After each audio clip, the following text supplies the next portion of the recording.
Welcome to the Manifestation Method. I'm your host, Ayelet Polonsky, therapist, coach, and Jewish neo-shaman. Here we blend the wisdom of psychology, spirituality, and Kabbalah to empower you with tools for living your most authentic life, filled with love, abundance, and healing. Through somatic, narrative, and hypnotherapy, I've developed the manifestation method to guide your soul's transformation and the realization of your true self. Let's rise together. To dive deeper into manifesting your most authentic life, visit ayeletpolonsky.com.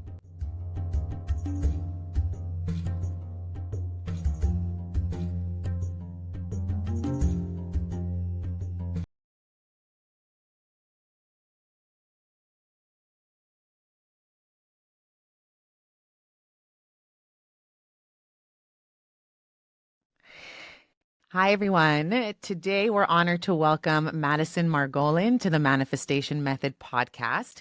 Madison is a journalist, author, and cultural explorer at the crossroads of Judaism, psychedelics, spirituality, and healing. Her memoir, which I've read and is amazing, called Exile and Ecstasy, Growing Up with Ram Dass and Coming of Age in the Jewish Psychedelic Underground, blends gonzo journalism with personal storytelling, exploring the intersection of Jewish consciousness and altered states. A contributing editor at Ayin Press, Madison has written for Rolling Stone, Vice, Playboy, High Times, and Tablet magazine. She also hosts the Set and Setting podcast on the Be Here Now network, where she dives into how expanded states of consciousness lead to deeper healing. Beyond writing, she co-founded the Jewish Psychedelic Summit and Double Blind, a platform at the intersection of psychedelics, mental health, and social equity. A student of Kabbalah and Jewish mysticism, Madison weaves ancient wisdom with modern consciousness, illuminating new paths to transformation. On today's episode, we are diving deep into Jewish mysticism, psychedelics, and what it truly means to heal and transcend. Madison's perspective is one of wisdom, experience, and radical authenticity. And I know you'll walk away from this episode with a fresh lens on what it means to expand your consciousness and manifest healing in your life. So let's dive into this fascinating conversation. Madison, welcome to the show. Thank you for having me.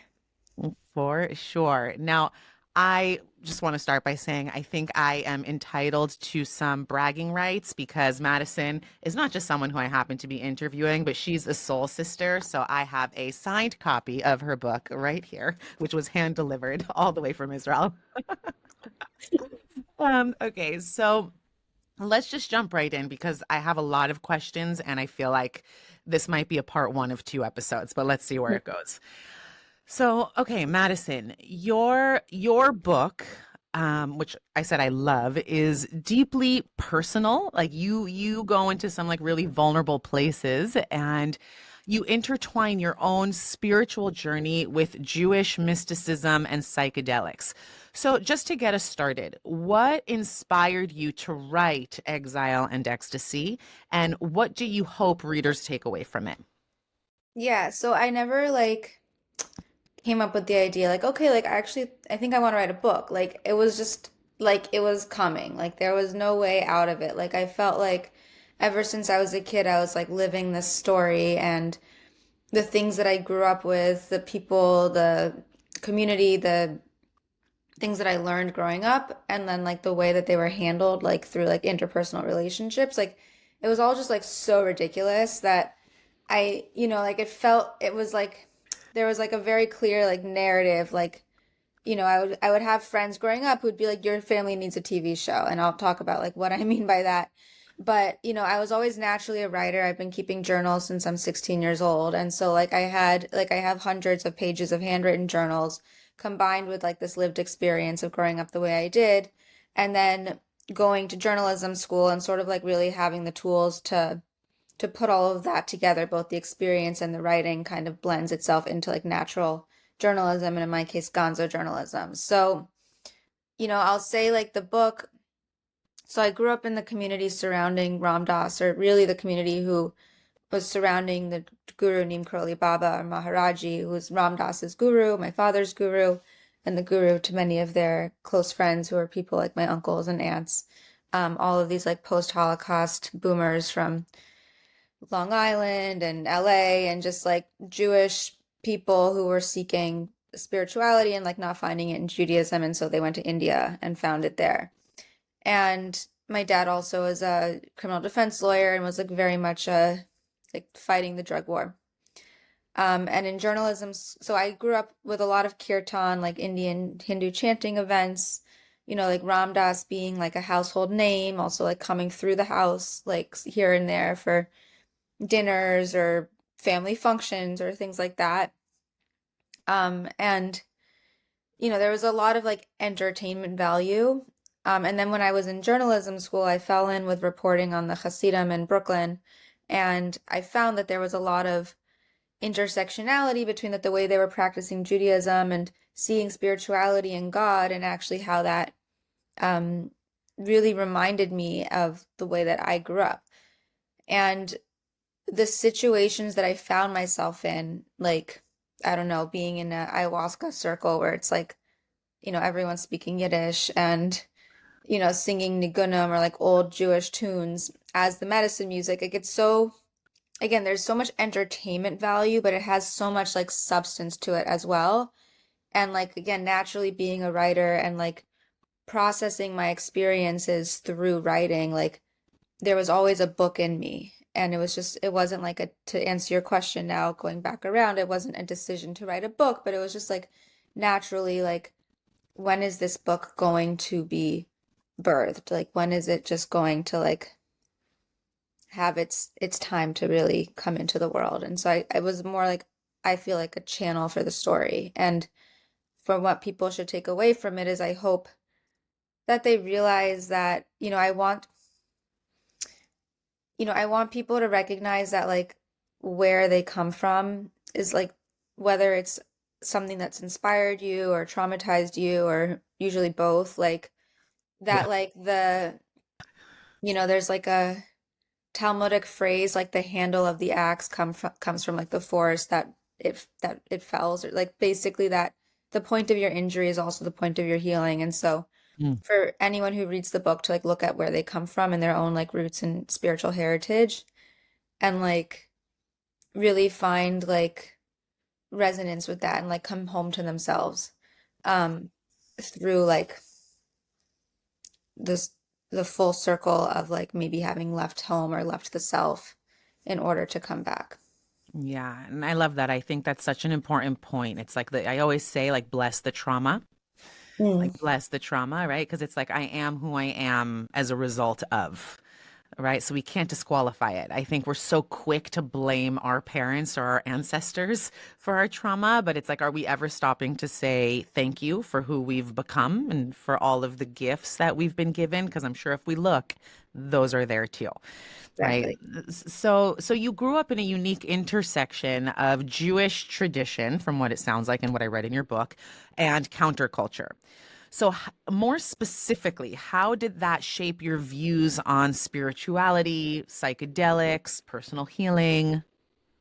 Yeah, so I grew up when I was really young, my parents sent me to Jewish school, and I had a very strong identity of being Jewish. And I was just, my mother's side of the family are all from New York. My dad's side also are from like New York and Ukraine. And I was very aware of being a Jewish person. Like um but then I would come home, I'd be at home and I'd see all these Jews like sitting on pillows in the living room chanting in Sanskrit, and like, had they all had their Hindu names.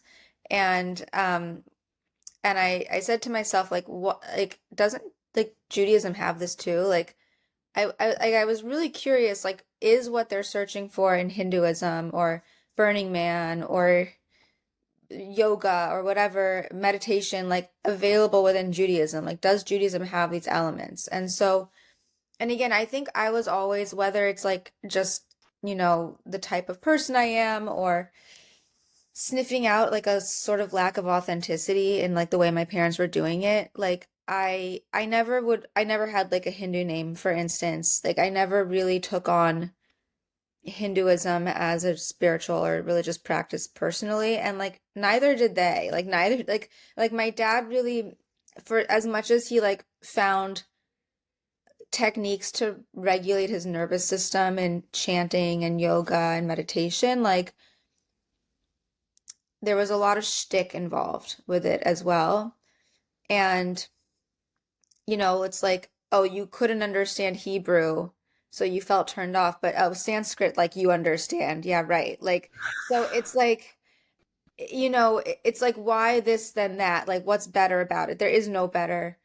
And it really, the other part of the spiritual element is like really like how does it come down into reality? Like how does it come down into the way you treat people or the way your ex-wife thinks about you or your kids think about you? And so growing up behind the scenes of a very um of a very surface level spiritual community where people would literally wear it on their sleeve, like, oh, I'm putting on a bindi and going to Kirtan in Santa Monica today.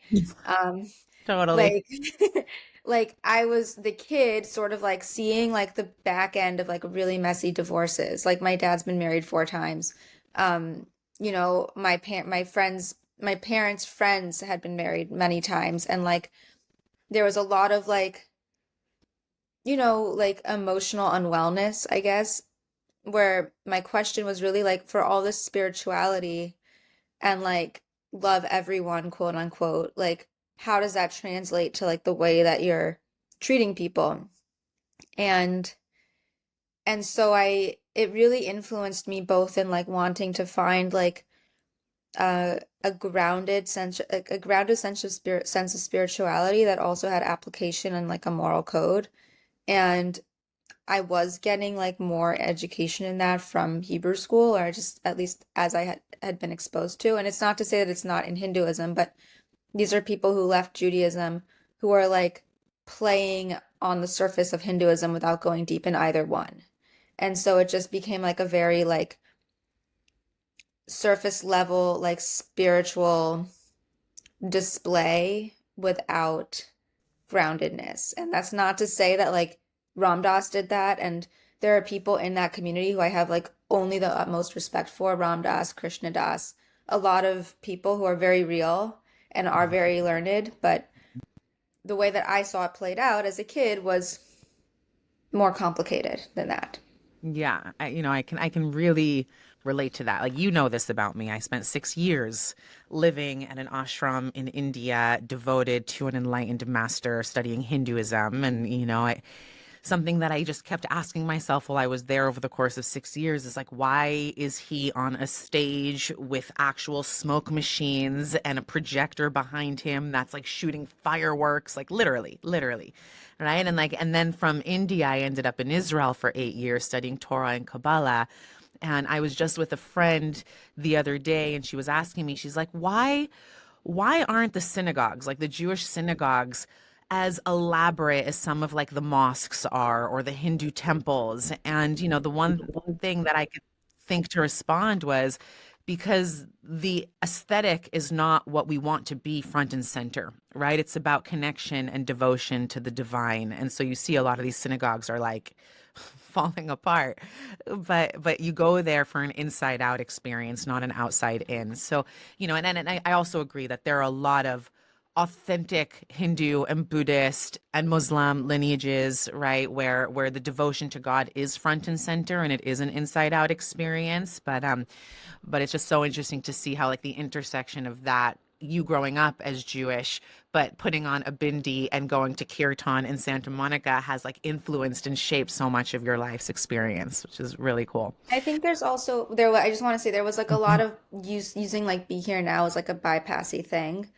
And I just want to like, I guess like you can't just like use spirituality to like go over like the point of what spirituality is actually there for. It's like someone's upset and you're like, just be here now, like be happy, just be here now. And like you can use that in Judaism, you can use that in Hinduism and Hinduism, whatever.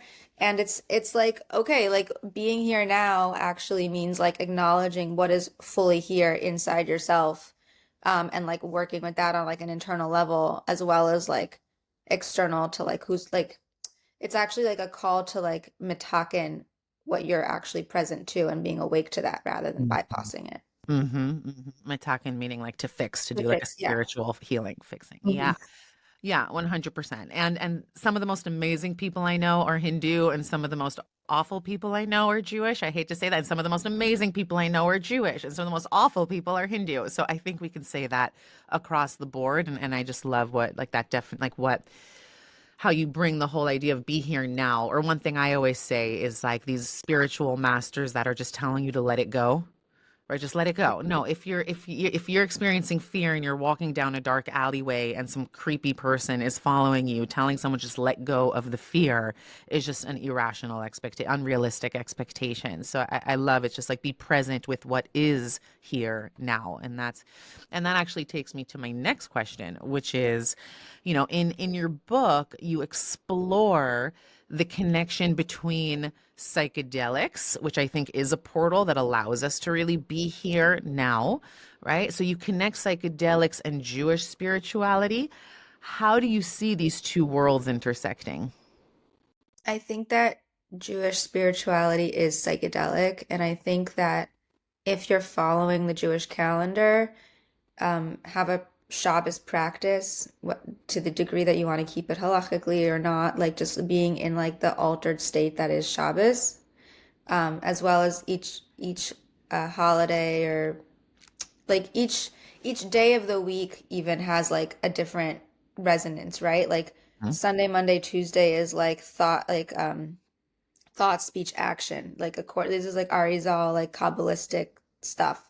So like every day of the week has its own resonance and every month has its own themes and then every holiday has themes. And so we're really like just the act of like moving through the world and moving through time is an experience of just like different flavors of consciousness and like weaving together like different spiritual energies and frequencies that are in the air and within us.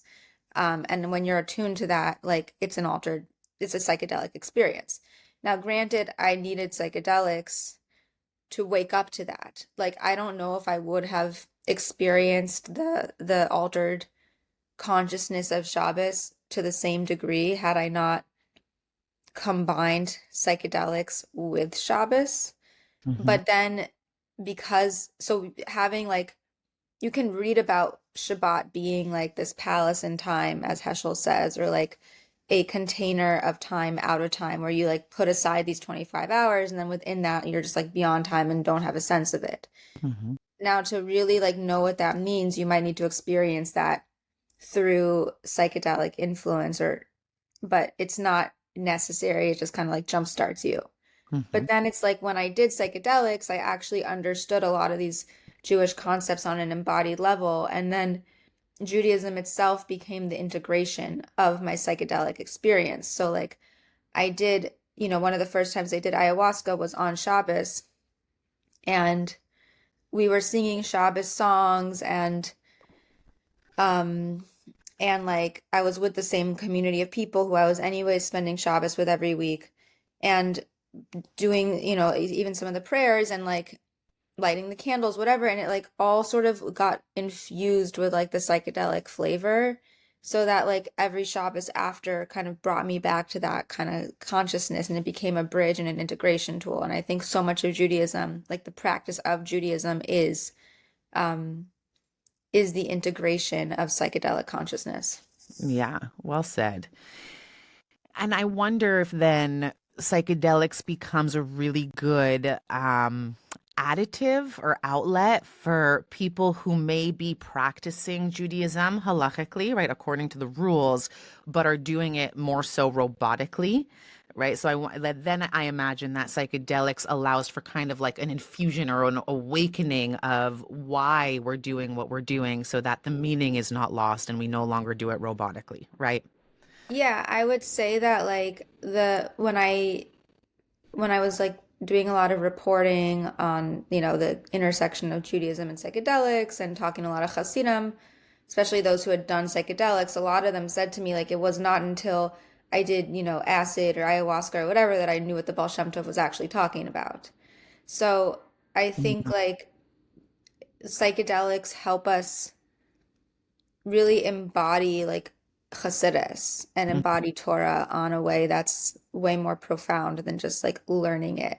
Um, and just one thing to like bring Kabbalah Sfirot into the conversation for a second, like we have like Chokhmah Bina Das, right? Like our knowing, like our wisdom, our understanding, and like our knowing.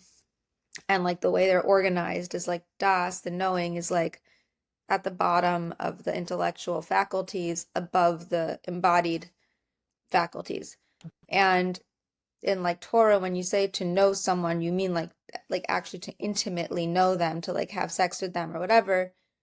And it's the same way you would say, like, oh, do you like know Jerusalem, right? Like, do you know the city? Like, it's not like I know where it is on a map, but like I know it inside and out, like know its streets. And so I think there's something to like taking the things that we like store intellectually and like know it through the body. And like that's really what like like the of Das is about. Yeah, So it's not just intellectual knowledge, but like embodied knowledge. I love that. I love that. Yeah. So I think what you're saying is like in da'at, which is I'm repeating this to make sure that I internalized it, so that also our listeners are internalizing it, right? The da'at is the bridge between the more intellectual faculties and the emotional or embodied faculties. So it kind of like bridges the two. And it's interesting that the word is da'at, because what you're saying in Hebrew, the word la da'at Mhm. means to know intimately Yeah. another person, or to know oneself intimately, is da'at. So da'at is a real taking the intellectual and bringing it down to a place where we embody it. Yeah. Yeah, exactly. Yeah. I love that. Now, you know, many ancient cultures use entheogens in their spiritual rituals. Do you actually believe that there is historical evidence of psychedelic use in early Jewish traditions? Yes, and I think it's interesting. It's like every like Jewish psychonaut's like favorite fun fact. And the other part of me is like, does it matter? And Mm, because like so okay, so like we have evidence like there was like cannabis residue found in a shrine in Tel Arad, like in their like Holy of Holies chamber, whatever. So we can like and cannabis is like mentioned, Kaneh is like mentioned like many times in Jewish text. As like potentially like a smoke razor in the Ketoret or the temple incense, like not necessarily like as an official ingredient, but like as a thing that's like making the smoke rise in a certain way. It was mhm, also said that like the incense was burned on the coals of acacia wood, and like mhm, acacia in general contains DMT, and it's like a native plant to the Middle East. And it was said that like the Jews learned acacia extraction technology from the Egyptians. Like acacia also features in their spirituality. So like, everyone likes to joke like, oh, the burning bush was acacia. And I interviewed Rick Strassman about this. He's a DMT, like one of the first people, or maybe the first person in America to get FDA research to do psychedelic or FDA approval to do psychedelic research. And I asked him like this question, like, what like was prophecy based on DMT? Because he's done specifically a lot of research looking at the prophetic state of mind and the DMT state of mind. And he mhm. said like it doesn't matter. Like not every Joe Schmo who smokes DMT is a prophet a la Moshe Rabbeinu. Like it's just not Right. a thing. And so like really more than like the presence of entheogenic plants in biblical times is like people having like the midot or like the character qualities and connection to the land, to the like to the land, to earth, to the heavens, like in a way that we don't necessarily have today. Like, and you see this from like Gershon Winkler's book, like Magic of the Ordinary, where he Love that. shows that like the original tribe before we were even officially Jews, but like just like the Israelite, the Hebrew tribe was like an earth-based tradition. And like anyone who's like done enough psychedelics knows that like they really put you in touch with your innate nature and as a piece of nature, and you are more connected to like the stars and the skies and the earth and the plants and the whatever. And like that is a psychedelic way of life. Um, so like, I would say that just being in tuned on that level is so much part of the experience of like the genesis of the psychedelic practice that became the Jewish religion, I would say. Mm-hmm. Mm-hmm. Um, and there's one more fun fact, I guess, which is that like there's some speculation that the manna, like the bread from heaven that the Jews ate while they were like wandering the desert, contained ergot fungus, which grows on rye. Anyways, it's ergot is the fungus from which LSD is derived. So again, more like fun facts, whatever, speculation. Right. Um, Well, yeah, that would have been a fun time to be alive. yeah, And yeah. also we say like when we had our Har Sinai, our Mount Sinai experience, right? We saw sounds and we heard visuals, right? Which is also a very psychedelic experience, So there's a lot of speculation and it's just something. Yeah, what did you want to say? I mean, to that point, like I was gonna mention it, is like there was this moment of like collective, like mass psychedelic experience at Har Sinai, which is now we celebrate as Shavuot. But like that moment of like huge light and revelation got distilled into like micro doses of living a Torah life, of like living Mm. Torah, like living Judaism day to day is like taking all of that like major light, which you cannot experience synesthesia, huge psychedelic awakening on a daily basis, but you can like bring it down into like a grounded practice that harnesses the light and enables you to like have it on a steady diet that's Hmm. actually way more um available for like regular mundane life. And Hmm. that's what Yeah, Judaism is. I love that. That's so well articulated. That being said, right, Torah Judaism offers such a healing blueprint, right? And if we live according to it, we really can be here now from a place of what is here now and always handing that whatever is here over to the divine. And then essentially, you would think as Jews, we would be living a really God centered, healthy, healed inner state, right? But that's just not the case, right? We see that psychedelics, or at least from what I've observed, has become kind of rampant in the Jewish underground world.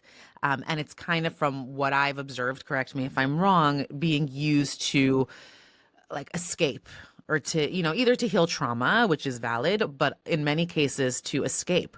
Why do you think, especially in a lot of the more like orthodox circles, why do you think psychedelics has taken such a front stage role in these circles? So they love trends. They're very they're So it's very temporary. what was that? So is it temporary? You think it's a temporary I trend? don't think it's temporary. I think the like enthusiasm is a bit of a fad. There was like a time when like vitamin stores were really big. Um, Whatever. So like I interviewed someone about this for a story I was writing about like how psychedelics are like really taking off in like the Heimish or like Yiddish speaking world. And I interviewed a friend of mine, and he said that like, this happened really in COVID, where like everyone was like at the very beginning of COVID, where like no one knew what was going on, everyone's kind of like stuck at home together, and like all these issues started like coming like bubbling to the surface in this like concentrated petri dish of like COVID times.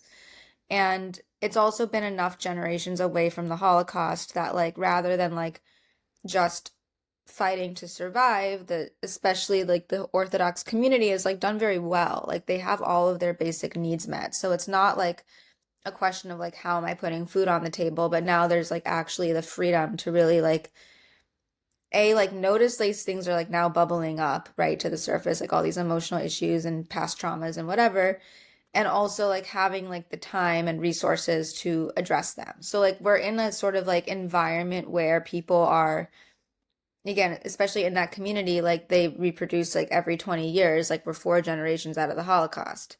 Hmm. So like there's the environment and the conditions are ripe to start looking at things. And that also mirrors what's happening in the world at large, where has been this psychedelic renaissance. And it's not just in the Jewish world, it's just like hitting the Jewish world, I think, on different ways. Mm-hmm. But that being said, I think like it's still very, I don't want to use the word like immature, but like for lack of a better term, it's a little bit like yet to be developed. Like the Orthodox Jewish world like didn't have its Timothy Leary, right? Like in the Orthodox world, I think people, because they didn't have like their experimental 60s moment, and also while the rhetoric of psychedelics today is a lot more like mind expansion, less mind expansion and more like healing trauma, quote unquote, they're having those two tracks happen simultaneously. And so Mm-hmm. there's a lot of play combined with like with therapeutic intentions. And I think like part of the issue is like the way people are talking about it is like, oh, I'm doing the work. Like psychedelics have to be healing. And I don't think you have to like use the excuse of healing to justify the fact that you want to like, I don't know, like go to ceremony with your friends and like pray and sing together all night. And like that in and of itself can be very therapeutic and Totally. have healing elements without having like the stated intention of I'm like coming here to heal my trauma. Mm-hmm. And like I get very frustrated when like people are on these like perpetual healing journeys, quote unquote, and get to sort of like hide behind the the never-ending healing thing Mm-hmm. to justify like behaviors that they just like aren't actually addressing. And Mm-hmm. so like rather than like my personal take is like rather than like try to be healed and like have that expectation, which like might not ever be the case, like for one day, for one moment, can you like embody what you imagine it is to be healthy? Mm. Like pretend for a moment, like imagine like yourself as like someone who doesn't wake up with anxiety, or who maybe like imagine the version of yourself who's like healed from like all these like mommy wounds that you have. Like for just a minute, for just 5 minutes, like picture like how does she wake up in the morning? Like is she making her coffee? Like how does she talk to her kids? Like pretend like what does that person, that version of yourself look like? And like just for that moment embody that sense of health. And I think for me at least, like that's so much of how I've actually healed from a lot of things. Yeah. Yep. That's, Um, by the way, that's your manifestation plug, everyone, for this oh, episode. yeah. Like, it's such a powerful manifestation technique, right? It's like I think so many people think that I'm going to have this like psychedelic experience. It's going to heal all my troubles. But I think it was Eckhart Tolle that said, he asked the question, what is more effective, to sit in meditation for 3 hours a day and have this like profound out of body experience, or to pause for 1 minute 3 times a day and really imagine yourself as already healed? And he said the answer is 1 minute 3 times a day. If you can fully immerse yourself in full presence and embody, visualize, imagine what it would be like to already be healed right here, right now, right? That has a ripple effect in the quantum realm, right? So I It appreciate that little also takes manifestation like plug. psychedelic thinking. Um, in that, sorry, your voice got a little lagged. Okay, cut that out. It also takes psychedelic thinking because like if you're tripping or if you're on psychedelics and you're having a strong enough experience, like you're in a place where time ceases to ex be experienced. Like you're beyond time in a lot of ways. And like my understanding of it is like when you're in the place beyond time, then like the healed version of yourself already exists, or the healthy version of yourself. And so like you can like sort of like get to that place beyond time where it's like Mhm. and like schlep it in from the future into the now by just like Schlep embodying it. schlep it in. I love that.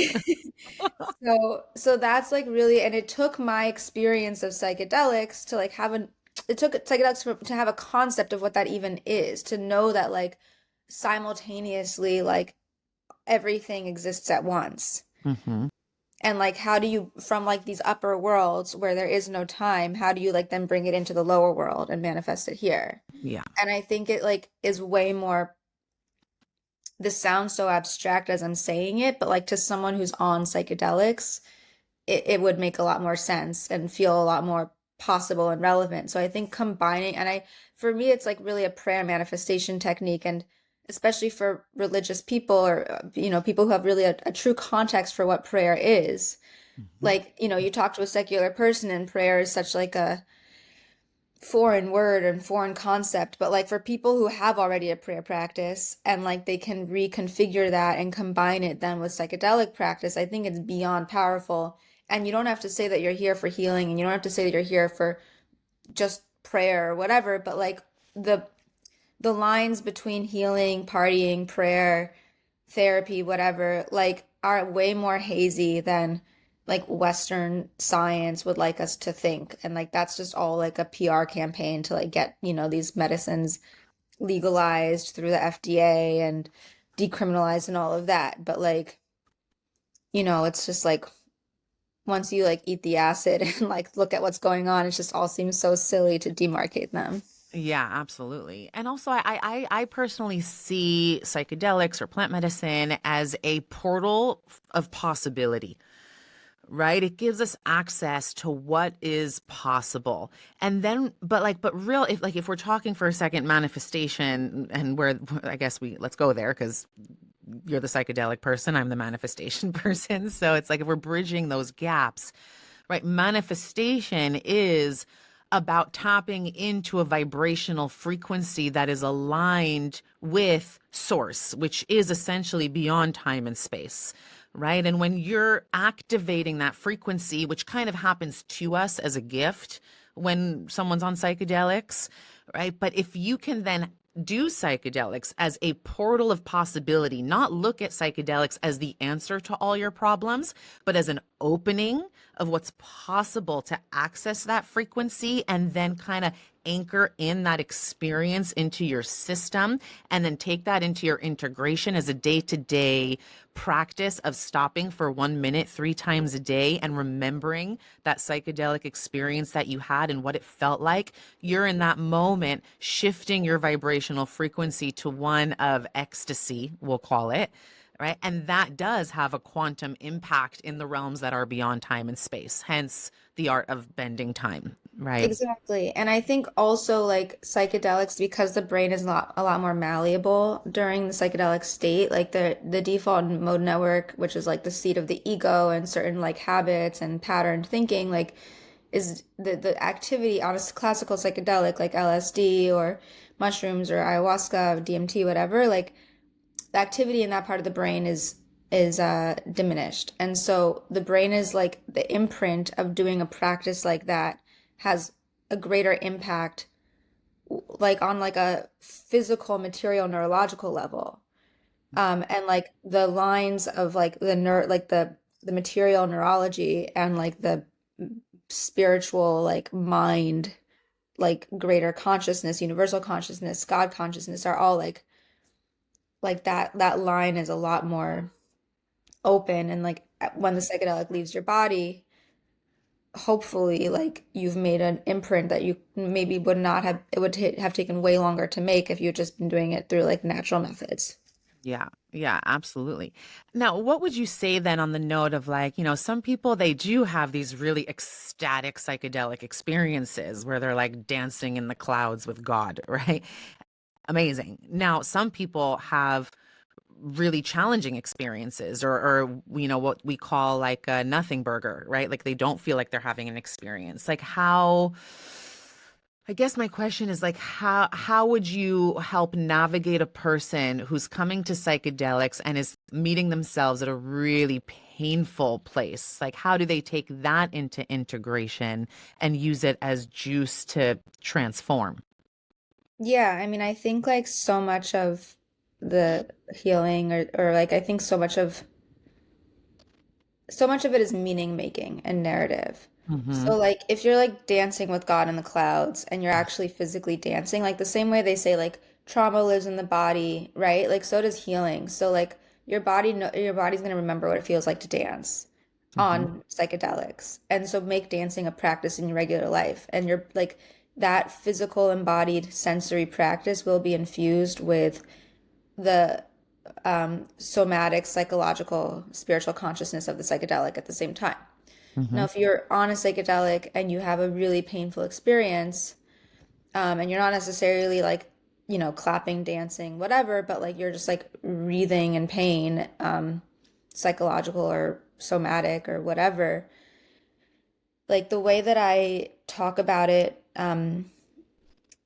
with people I work with is like there's this three-part Baal Shem Tov process that the Baal Shem Tov I think put out as like a way to like deal with distracting thoughts during prayer, but I've kind of like applied it more broadly to psychedelics, and it's Hachna'a, Havdalah, Hamtaka. So like Hachna'a is, and I also combine this a little bit with like narrative therapy, which is something I studied a little bit, but like, so like Hachna'a is like surrender, accept. So Baal Shem Tov, for those on the podcast don't know, he's like the founder of Hasidic Judaism. So Hachna'a is like, it means like surrender, accept. So it's like the pain is here, just like, okay, just allow it to be here. Like, don't fight it, don't suppress it, don't avoid it. Like, just be like, hi, pain, hello, like, welcome, Like, you can't, like, they say, like, the only way out is through. Like, you cannot, like, work through the pain if you continuously avoid it. Like, it's not going anywhere in that case. So, Hachna is like, accept, surrender to its, like, to its presence, existence, whatever. Then Havdalah means separation. And the way I understand it is like you can, once you accept the pain is there, then you can start to observe it. Like the key word would be curious. Like become really curious about like what it has to show you. Like what does it have a message for you? Like what triggers it? Like where does it live in your body? Like does it have a texture? Does it like is it related to like a certain thought that came up? Like, just really getting curious about its story in your life as a character. And you can even give it a name, right? Like I've seen like the classic example is like someone with an eating disorder might have like Ed. Like Ed has all these stories about, like you're like tells you how you should feel about yourself based on certain ideas. So at the point when you're like able to become curious and observe, like because you cannot like observe yourself, you're actually gaining distance. Like that's the separation. Like the mechanism Externalizing. of observation is the separation. And at the Mm. point when you're able to separate from it is when you then experience like a sweetening, the hamtaka, which is like the sort of prize at the end of the process, so to speak. And the process never officially ends. And then my other way of sort of understanding this whole thing is like pain is a function of the body, right? Like the body is in pain. And even if it's like a trauma or a psychological pain, like that's like an imprint on the brain, and the brain is still part of the body. And then there's the soul. And like the soul is like our piece of divinity that's like always good. That's like it just is. Like it lives beyond the body. Like it's just it's like essence is bliss. Its essence is just divine goodness. Hmm.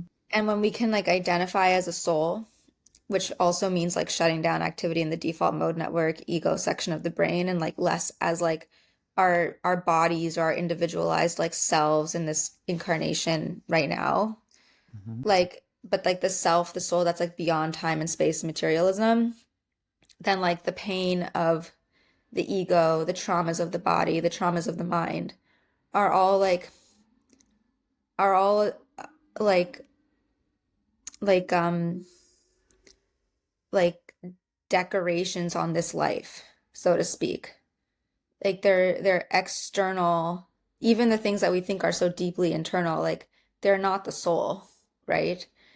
And so to really identify, and psychedelics help with this because when you shut down the ego, what's left, what's the self that's left is the real self. And Hmm. so really demarcating like what is true essence versus what is ego, body, mind essence helps actually with the healing process. And I think it really strengthens like our spiritual identities.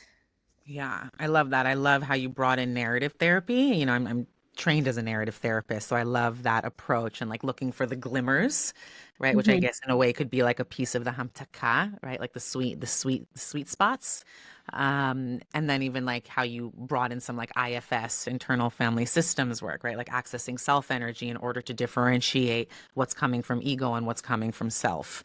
I love Mhm. that. Um, yeah, and also in what ways can psychedelics help people process intergenerational trauma? You know, let's stick particularly within the Jewish community, but I'm sure the answer can apply to all generations, to all cultures. Yeah, I think that first of all, like psychedelics, especially plant medicine, but it could be a synthetic, it doesn't matter. Mm-hmm. Like plant medicine, for instance, is like ancestral medicine. Like it has been used for centuries, passed down through the generations. Mm-hmm. And so I feel like on some plant medicines, like that resonance is stronger. Mm-hmm. That being said, like I think again, when you're relating to your soul self, then you can really identify like all the stuff in your body self and like recognizing like there's this pain that's been in my body and like really asking it questions and interrogating it. And I've seen people who have like really just like dealt with pain and being like, I just can't describe it. I feel like I worked through this issue with my mom and like it's still there. And like it's not a cop out, but it is like an option to consider that like maybe this is pain that is like from a different like inherited that's not officially yours or like from a different incarnation and like having the again having like keeping like the perspective of the soul as front and center can like help us see like beyond the confines of this particular like lifetime or incarnation or generation. Mm-hmm. And I think it takes like psychedelic thinking to entertain that idea in a legitimate way and in a way that like regular science or therapy like doesn't really feel licensed to do. And I think like that's also the beauty of like going beyond like the clinical um paradigm is like psychedelics give us an allowance to get a little weird and to like get lofty and like talk about these things that licensed professionals like don't feel like licensed to talk about, right? Um, Mm-hmm. but like as Jews or like as like spiritual people, like as like spiritual beings, which all of us are to the extent that we recognize it or engage with it, we all have license to go there and consider it. And I think psychedelics give us permission to do that. Yeah.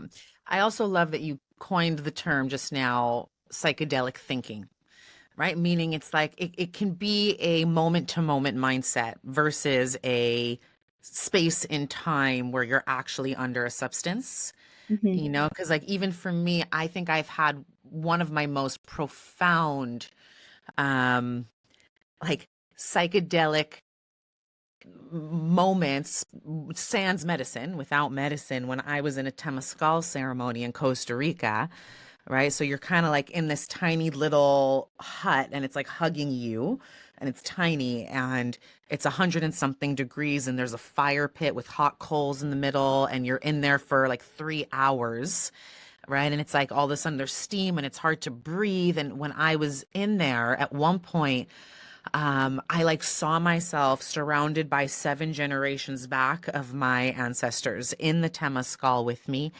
And prior to that point, I was living my life in a state of like blaming them for what they've given me. Right. And now it needing to be my responsibility to dig that out and do that inner excavation from within so that I'm not living with their trauma, right? Like blaming them for the trauma that they imposed onto me. And like in that moment, we were all healing together.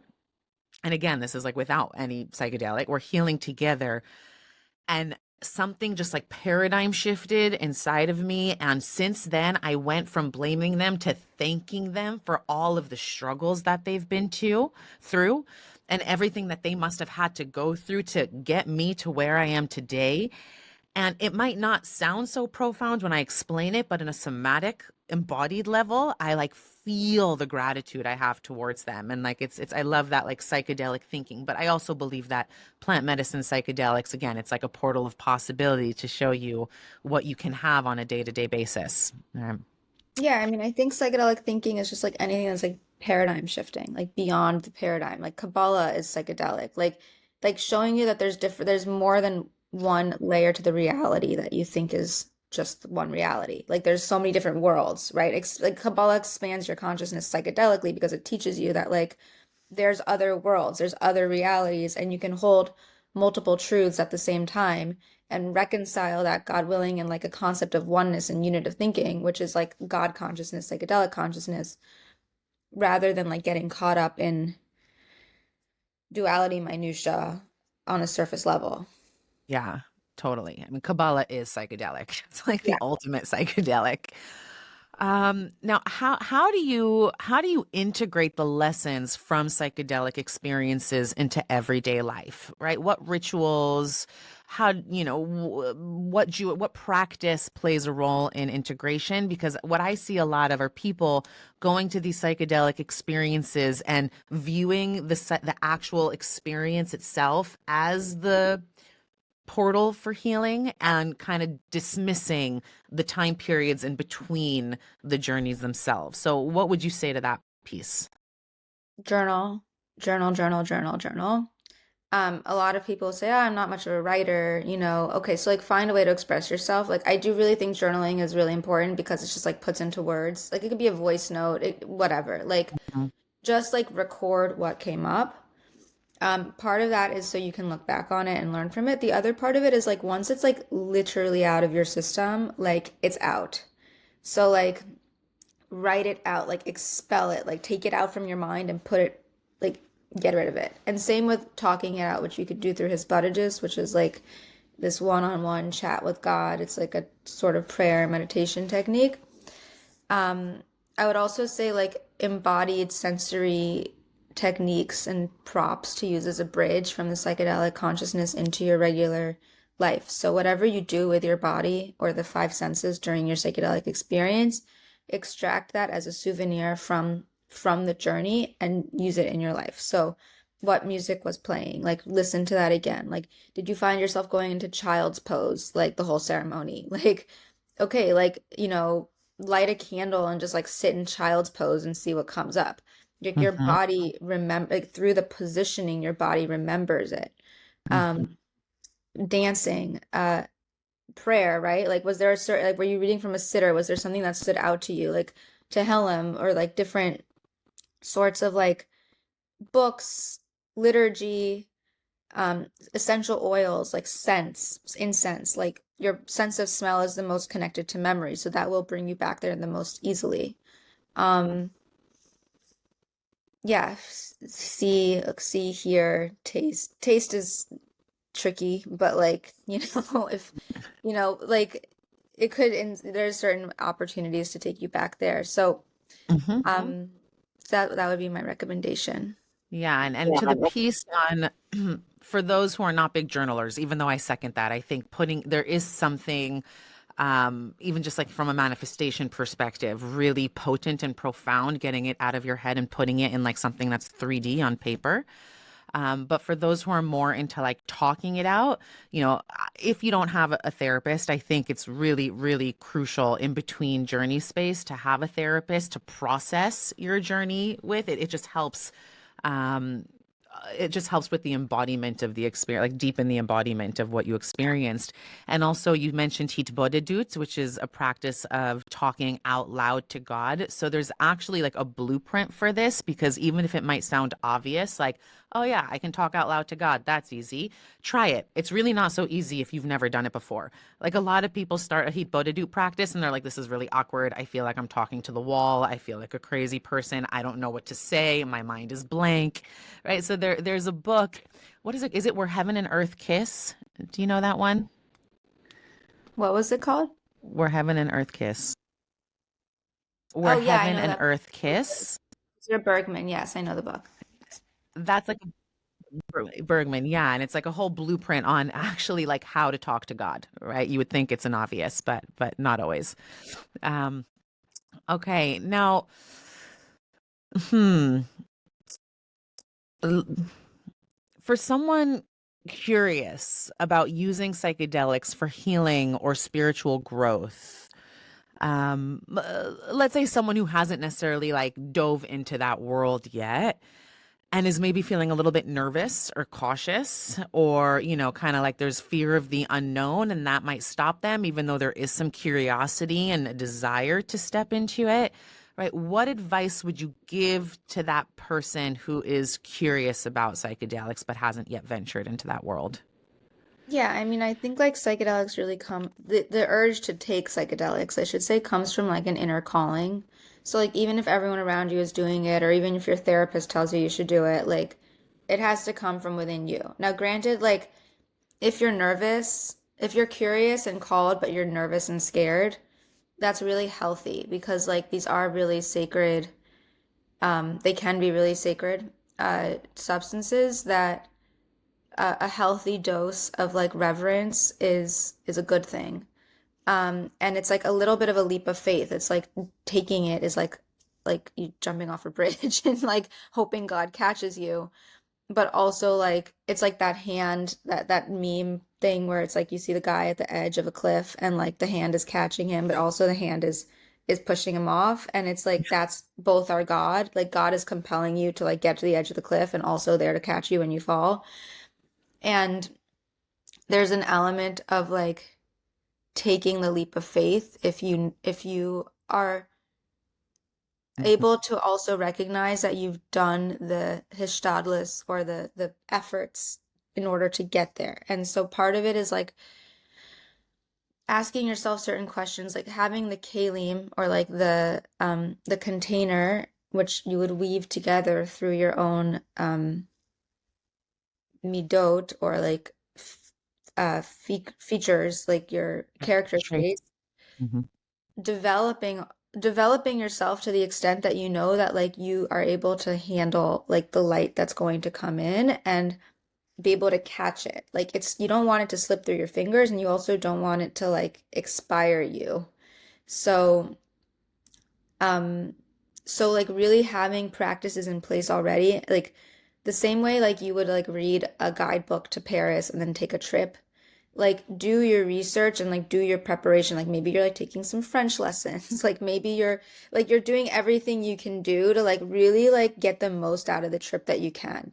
And so the Mhm. prep, I always say the integration starts with the preparation. So it's like start meditating, start journaling, start doing yoga, like start like doing like a cheshbon nefesh, right? Like asking yourself like what are the things that I need to work on that I want to work on? Like what am I intentionalizing as like the theme of the next couple weeks or months or whatever until you journey, and which will also be the theme after. But like the more preparation you put into it, the more ready you'll feel, even if you're scared.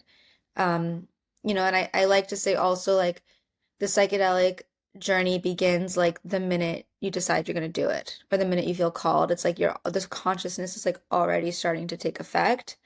Right. And one thing I also often ask people when they say that they want a journey is I'll say, well, okay, like, what's your goal? And like, if you weren't going to take medicine, like, what would you do in order to achieve that goal? And so that like puts them into a mindset of like relying less on the psychedelic and more on themselves and like their physical efforts, such that those efforts will be part and parcel to the container that prepares them for when they do take the psychedelic. I love that. Okay, for time's sake, I mean, I have like 20 more questions that I want to ask you. So I was right when we started that this is probably going to be a part one to a part two or three or four or whatever. But, I guess a closing question would be, what's next for you? Are you working on any new projects or explorations? Yeah, so I just finished the first draft of another book, which is the Jewish Psychedelic Practical Guide. So, whereas my first book was, yeah, like a gonzo journalistic memoir, it was a story. This like takes that and like puts it into like, I've had so many people like come to me after reading my book and say like where can I find like Jewish ceremonies in the New York area or whatever. And it's not like DIY make your own, but like or people say, how can I like make my Shabbat more spiritual? And it's like, okay, so like here's actual techniques and it's grounded in like practice, wisdom, and ritual, I would say, to like really help people cultivate that container within themselves. And like so much of psychedelic practice that's grounded in Judaism is about like your orientation, like what you know. So like the more you really learn, the more that's just going to become embodied and come into play during your experience. So that book is on the horizon, and I would love to take the ideas from that book and also flesh it out into course material. So like educational content, online courses, whatever. And I do a lot of work, especially in like the Orthodox Jewish community around like psychedelic practice and like what does that look like, and really, serving that community as far as like psychedelic safety and harm reduction and like initiatives that would really make it like